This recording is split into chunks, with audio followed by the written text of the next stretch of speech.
Why on earth was this app launched so last minute?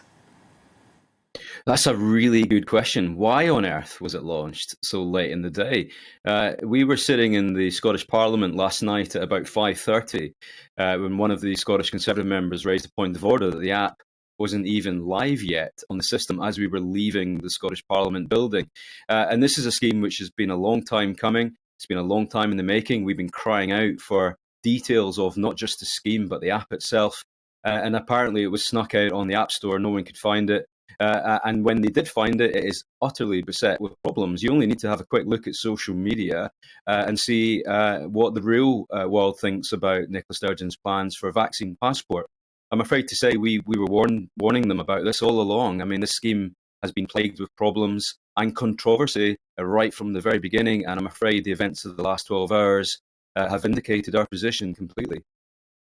It does seem that whenever the government tries a big-scale IT project like this, whether it was the original UK-wide, I think, or maybe it was just England, NHS app for contact tracing, they went to originally tried to build their own thing, ended up having to borrow Google and Apple API software. It was all terribly complicated and a big mess that wasted a lot of money. Is any government ever going to be able to get this right?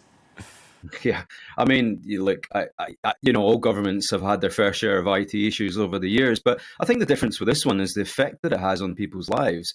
What we're talking about here is barring people from entering venues such as nightclubs, theatres, football stadiums, and other big live events. Even multi-purpose venues that host functions.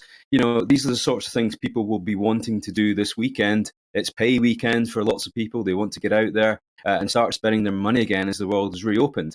But if you don't have that app and if it's not working and you have no proof of your vaccine, you simply won't get in. And that's the problem with all of this is that's all very well the politicians saying, oh, we've got an app, it's all great. It doesn't work. And if it doesn't work for one person, then that's one person too many in my view.